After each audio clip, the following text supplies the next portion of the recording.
Assalamu alaikum, I'm Aisha and you're watching Samar News. Here are today's headlines.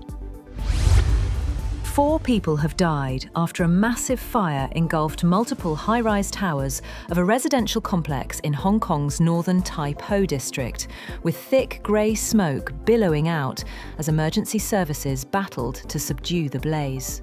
Several people remain trapped inside the burning towers, while 2 people are in critical condition, having suffered severe burns.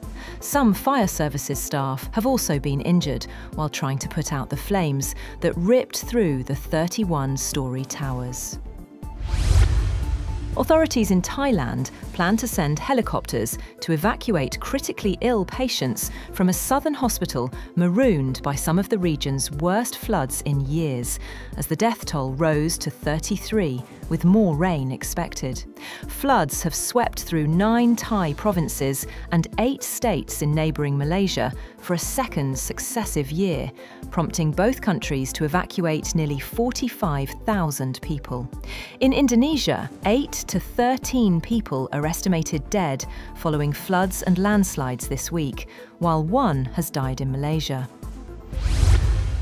Russian forces have staged a mass drone attack on the southeastern Ukrainian city of Zaporizhzhia, triggering fires, injuring 19 people and badly damaging buildings and vehicles. The regional governor, posting on the Telegram messaging app, said the attack destroyed shops and damaged 31 apartment blocks and 20 private homes. He said 8 people were being treated in hospital. Pictures posted online showed firefighters battling blazes at high-rise apartment buildings and gutted vehicles on city streets. The US-backed 28-point peace plan to end the war in Ukraine, which became public last week, has been drawn from a Russian-authored paper submitted to the Trump administration in October.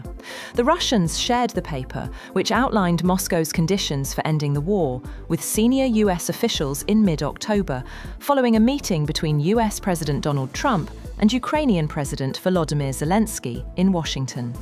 The paper contained language that the Russian government had previously put forward at the negotiating table.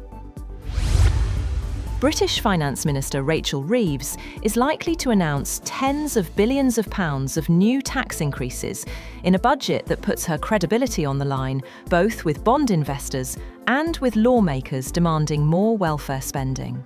Little more than a year after ordering £40 billion of tax hikes, Reeves has been forced to look at further revenue-raising measures due to an expected downgrade of Britain's economic prospects and higher debt costs.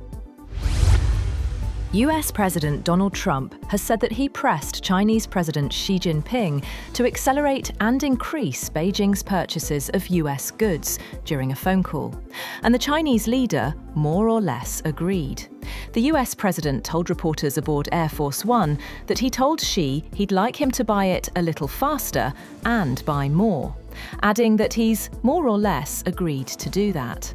China has resumed purchases of US soybeans and halted its expanded curbs on rare earths exports, but the pace of purchases had been less than initially expected.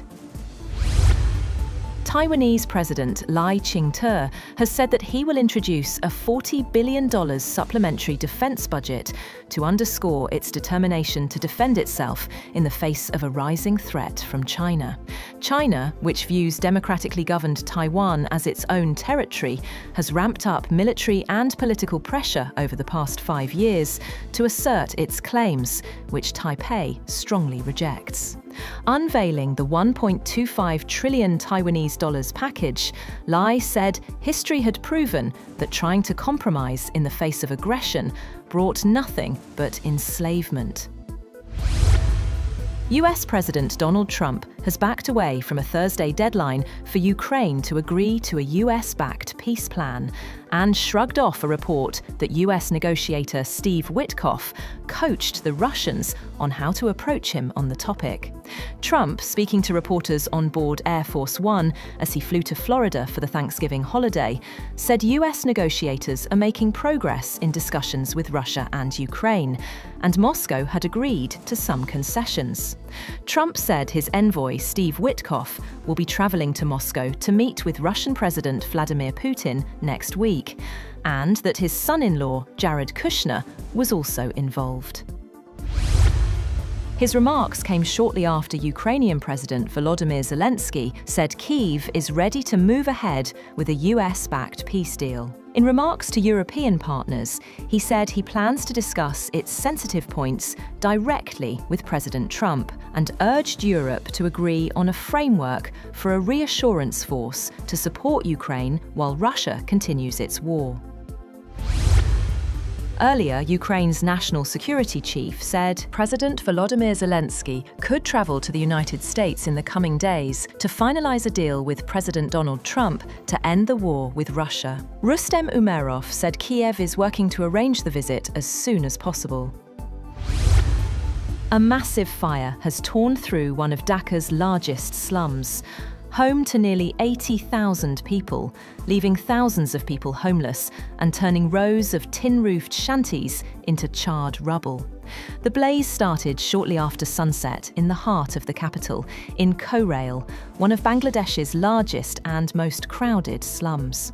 Orange flames rose into the night sky, and heavy smoke blanketed the area as people fled with whatever belongings they could carry. At least 19 fire engines were sent to tackle the inferno, a fire service official said. That's all for now. For more updates, visit www.samar.tv. Thank you for watching Samar News.